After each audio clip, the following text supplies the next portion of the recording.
বন্ধুসকল আগন্তুক নিৰ্বাচনৰ ক্ষেত্ৰত গৌৰৱ গগৈৰ কেইটামান প্লাছ পইণ্ট দেখিবলৈ পোৱা গৈছে আৰু বিজেপিৰ কেইটামান মাইনাছ পইণ্ট দেখিবলৈ পোৱা গৈছে।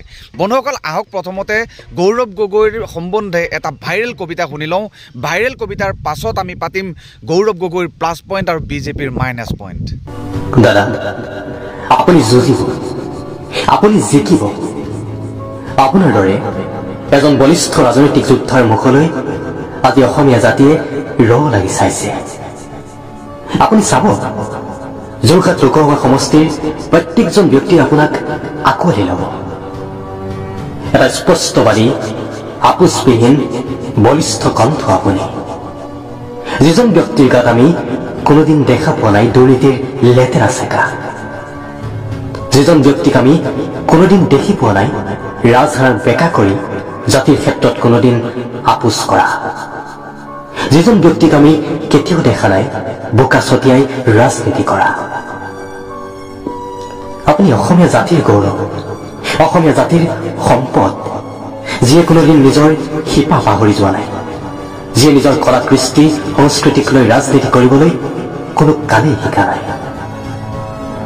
সদনৰ মজিয়াত অসমৰ জ্বলন্ত সমস্যাৰাজি বুকু ফুলাই সিংহ গৰ্জনেৰে উত্থাপন কৰি যোৱা এজন সাহসী ৰাজনৈতিক যোদ্ধা আপুনি।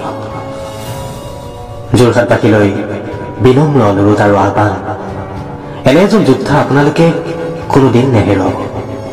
তেওঁক সকলোৱে আঁকোৱালি লৈ সমগ্ৰ অসমৰ বাবে আৰু দেশৰ বাবে এটা বাৰ্তা প্ৰেৰণ কৰক।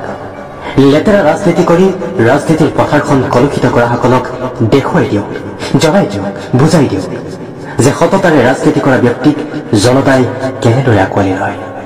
ইতিমধ্যে বন্ধুসকল আপোনালোকে গৌৰৱ গগৈক লৈ পেলাই ৰচনা কৰা এই কবিতাটো আপোনালোকে শুনিলে আৰু এই মুহূৰ্ততে মোৰ মনত এটা ভাৱ সৃষ্টি হ'ল বন্ধুসকল, গৌৰৱ গগৈৰ আগন্তুক নিৰ্বাচনৰ সময়ত কেনেকুৱা ধৰণৰ প্লাছ পইণ্ট হয়তো আহিব পাৰে। 1 নম্বৰ, গৌৰৱ গগৈক যুৱ প্ৰজন্মৰ এক বলিষ্ঠ কণ্ঠ বুলি ক'ব পৰা যায়, যিটো কণ্ঠই হয়তো অসমীয়া জাতিটোৰ পৰিৱৰ্তন আনিব পাৰে, নাইবা যিটো কণ্ঠক হয়তো অসমীয়া জাতিয়ে হয়তো বিচাৰিব পাৰে।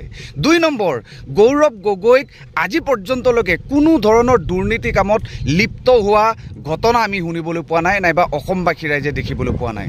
গতিকে এনেকুৱা ধৰণৰ দুৰ্নীতিমুক্ত এজন অসমীয়া যুৱকক হয়তো অসমীয়া ৰাইজে গৌৰৱ গগৈক ছাপোৰ্ট কৰিব পাৰে, নাইবা অসমীয়া জাতিটোৰ উন্নতিৰ ক্ষেত্ৰত হয়তো গৌৰৱ গগৈক আঁকোৱালি ল'ব পাৰে। কিয়নো দুৰ্নীতিৰে ভৰা অসমখনক দুৰ্নীতিমুক্ত কৰিবৰ কাৰণে নিশ্চয়কৈ এজন দুৰ্নীতিমুক্ত ব্যক্তিকে চিলেক্ট কৰি ল'ব, নাইবা আঁকোৱালি লোৱাৰ সম্ভাৱনা দেখিবলৈ পোৱা গৈছে। সেইকাৰণে হয়তো গৌৰৱ গগৈৰ যিবোৰ উদাত্ত ভাষণ, এই উদাত্ত ভাষণত বহুতো লোক অনুপ্ৰাণিত হোৱাৰ সম্ভাৱনা দেখিবলৈ পোৱা গৈছে আৰু যিবোৰ ভাষণক লৈ পেলাই বৰ্তমান বিজেপি চৰকাৰখনো ভয়ত কম্পমান বুলি বৰ্তমান সময়ত সংবাদ মাধ্যমত যথেষ্ট চৰ্চিত হৈ থকা দেখিবলৈ পোৱা গৈছে। গতিকে আগন্তুক যিটো নিৰ্বাচন, এই নিৰ্বাচনত গৌৰৱ গগৈৰ কেইবাটাও প্লাছ পইণ্ট দেখিবলৈ পোৱা গৈছে আৰু বিজেপিৰ মাইনাছ পইণ্টৰ কথা কৈছিলোঁ।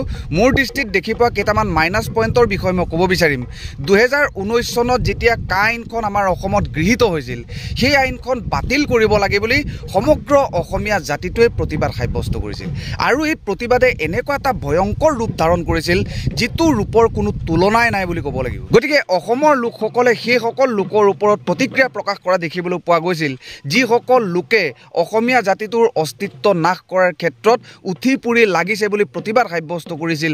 সেইসকল লোকক পুনৰবাৰ অসমীয়া জাতিটোৰ সংৰক্ষণৰ ক্ষেত্ৰত হয়তো অসমীয়া লোকে আঁকোৱালি নল'বও পাৰে বুলি মোৰ মনত এটা সন্দেহৰ ভাৱ সৃষ্টি হৈছে বন্ধুসকল। আৰু দ্বিতীয়টো মাইনাছ পইণ্টৰ বিষয়ে ক'ব বিচাৰিম মই বন্ধুসকল, জোনমণি ৰাভা, অসম আৰক্ষীৰ এগৰাকী উচ্চ পদস্থ বিষয়া জোনমণি ৰাভাৰ ৰহস্যজনকভাৱে মৃত্যু।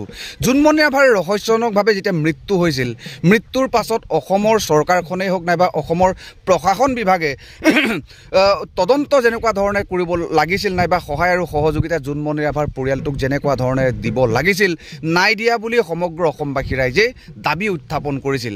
আৰু এই যিটো জোনমণি ৰাভাৰ ৰহস্যজনকভাৱে যিটো মৃত্যুৰ পাছত যিটো তদন্ত চলি আছিল, তদন্তৰ পাছত কিছুমান ৰহস্য ফাদিল হৈছিল, যিটো ৰহস্যৰ কথা অসমবাসী ৰাইজে দেখিবলৈ পাইছিল আৰু আৰু এই ৰহস্যৰ কথা যেতিয়াই গম পাইছিল তেতিয়া অসমৰ প্ৰশাসন বিভাগৰ ওপৰত নাইবা অসম চৰকাৰখনৰ ওপৰত অসমৰ জনসাধাৰণে প্ৰতিক্ৰিয়া প্ৰকাশ কৰা দেখিবলৈ পোৱা গৈছিল গতিকে এনেকুৱা ধৰণৰ ঘটনাবোৰলৈ যদি চাওঁ বন্ধুসকল তেতিয়াহ'লে এই ঘটনাবোৰে আগন্তুক যিটো নিৰ্বাচন এই নিৰ্বাচনত প্ৰভাৱ পেলাব বুলি আপোনালোকে ভাবেনে আৰু এই আছিল বন্ধুসকল আগন্তুক নিৰ্বাচনক লৈ পেলাই মোৰ মনত সৃষ্টি হোৱা কেইটামান মনোভাৱ আশা কৰোঁ আপোনালোকৰ মনতো এনেকুৱা ধৰণৰ বহুতো মনোভাৱৰ সৃষ্টি হৈছে প্লাছ পইণ্টে হওক মাইনাছ পইণ্টে হওক অনুগ্ৰহ কৰি কমেণ্ট বক্সত লিখিব নাপাহৰিব আৰু যিসকল লোকে মোৰ চেনেলটো আজি প্ৰথম ভিজিট কৰিছে অনুগ্ৰহ কৰি চেনেলটো ছাবস্ক্ৰাইব কৰি বেল আইকনটো দবাবলৈ নাপাহৰিব যাতে মই ভিডিঅ' আপলোড কৰাৰ লগে লগে আপোনালোকে নটিফিকেশ্যন লগালগে পাই যায় ধন্যবাদ জয় আই অসম